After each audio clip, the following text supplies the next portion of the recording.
Random House Audio presents The Spirit of Kaizen, Creating Lasting Excellence One Small Step at a Time. Written and read by Robert Maurer, Ph.D. Chapter 1. A Swift Introduction to Kaizen. Business culture loves the idea of revolutionary, immediate change. But turnaround efforts often fail because radical change sets off our brain's fear response and shuts down our powers to think clearly and creatively.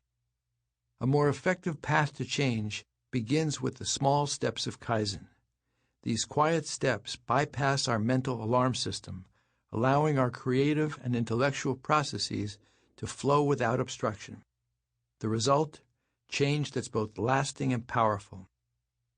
Leaders are often called upon to make significant improvements to their organizations, to cut costs, to create new products, to reduce mistakes, to improve service, and so on. It's possible to make these improvements by gritting your teeth, squaring your shoulders, and forging ahead no matter what the obstacles. Possible, but not likely. Some managers enjoy this kind of bare-knuckled attack on their organization's problems, and a few even succeed at it. Their stories are dramatic. Quote, "I led our team through a complete reorganization in 6 months," unquote, and feature admirable determination. Quote, "I was poor and uneducated, but I didn't let anything stand in my way. Now I'm the head of my own multi-billion-dollar business," unquote. So they're the ones that draw our attention. If you absorb enough of these stories, you can easily get the impression that the only way to reach your management goals is to hurdle yourself at them, tearing down the fast track to success at breakneck speed and obliterating all barriers in your path. You can also draw the conclusion that if you haven't reached your goals, the reason must be that you're lacking in skill or good old-fashioned grit. Not so. Most of us are programmed to resist radical change. Let me say that again. We are built to resist radical change. As you'll see in the coming pages, our nervous system wires us for resistance to a big overhaul of any kind. This truth applies not just to managers, but also to the employees we need to carry out our programs for change. So if you've tried to change your organization and met with disappointment, there's no reason to feel guilty. But there is reason to feel optimistic. Most groups can achieve success when they step off the fast track and take an alternative path. This path is soft underfoot and shaded overhead. It's such an unassuming little byway that it doesn't attract the world's notice. But believe me, some of the most successful people and organizations have been using it for decades with consistently good results. This path starts with the smallest of steps. It causes no stress, no fear, and you can take it all the way to your goal.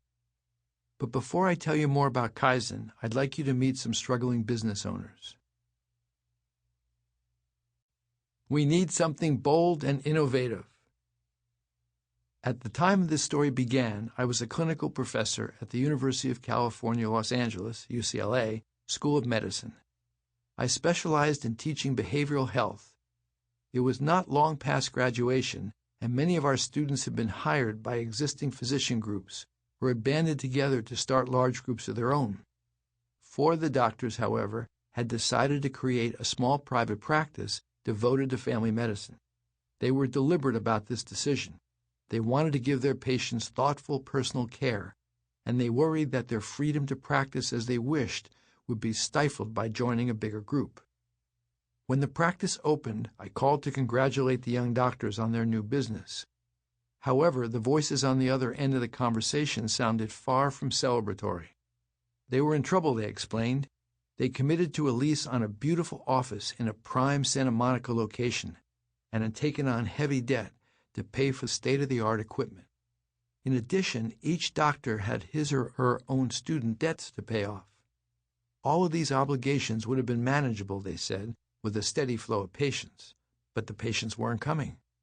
Their city, Santa Monica, had more than its share of doctors, and my former students were realizing that they'd entered a very competitive business world, one that their medical training hadn't prepared them for. Although they were bright, focused, and creative, they were also terrified of losing everything. Sensing their distress, business consultants were knocking on the practice door, offering them assistance and assurances of future prosperity at a steep price. The doctors were trying to figure out where to get the money to hire one of these consultants, or maybe a public relations expert. One physician partner, with strain cracking her voice, was arguing to take on more debt. If we want to win big, she insisted, we have to play big. We need something bold and innovative to drive patients to our doors. Yet she, like the others, was unable to come up with a specific idea that might work. I sympathized. These were good, caring doctors who could bring excellent care to their community. I wanted them to feel hopeful and creative again. But the one thing I didn't want them to do was to try to innovate their way out of the problem. Innovation works, except when it doesn't. Why not? What's wrong with innovation? First, here's a definition. Sometimes the word innovation is used to refer to a new idea or a clever solution, but in this book I'll adhere to the meaning that's taught in business schools. There, innovation means change, but not just any kind of change. Innovation is a dramatic, sweeping change, one that's usually undertaken in a short amount of time. Innovation can be a clearly positive, exciting change, such as the Apple computer's marriage of scientific function and elegant design. Or innovation can be a much more difficult change, like an austerity program that lays off thousands of workers. Other examples of innovation include changing the focus of your organization, adapting a never-before-used technology, hiring all new department heads, declaring bankruptcy, merging with another company, transforming the company's image. When innovation goes well, the result is new products, creative solutions to old problems, and vigorous organizations. And it's fast. If you know you can achieve a goal quickly, why wait a minute longer than you have to? The problem isn't with innovation itself. It's with our single-minded approach to innovation. When we believe that radical change, the fast track, is the only path to survival, growth, and ingenuity, we lose some of our effectiveness. If we think that wrenching change is the sole solution to problems, well, we tend to let those problems go for a long time.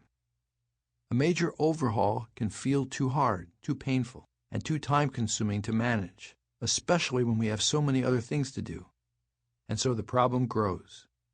When the problem is too big to ignore, we finally decide to do something about it and charge fiercely towards a solution. We say, let's turn this culture around, or we're going to do the impossible around here. If we succeed, that's terrific. But when change tears through an organization, managers and staff may not feel as invigorated as you'd like them to. They often freeze up or feel overwhelmed. That's a big problem because radical change usually involves radical risk, a huge investment of money, time, people, or goodwill. When radical change fails, it can take down an entire department or even a whole organization. The difficulty of sustaining an innovative approach to change is the story of NASA in the 1990s and of Ford and Xerox at the turn of the millennium. These are all examples of organizations that tried innovation and were left weakened and on their knees. You can probably think of examples from your own experience. Breakneck deadlines that resulted in sloppy, slapped-together products, morale initiatives that caused skepticism and scorn, and demands for creativity that led to stalled-out groupthink. That's why I didn't want the family medicine group to turn to innovation. They were already feeling scared and overwhelmed. With their emotional resources depleted, they were in a weak position to carry out any kind of radical change. They also lacked the money to revamp their practice. I hated to see them dig deeper into debt with such unsure results. Fortunately, innovation is not the only way to create change. There's an alternative, one that's so simple and painless that people tend to dismiss it. Yet this method is extremely effective, whether you want to make a small adjustment to your staff or transform the globe, and all you have to do is take one small, very small step at a time. Kaizen and innovation, 2 strategies for change. When you need to make a change, there are 2 basic strategies you can use: innovation. Sample complete. Ready to continue?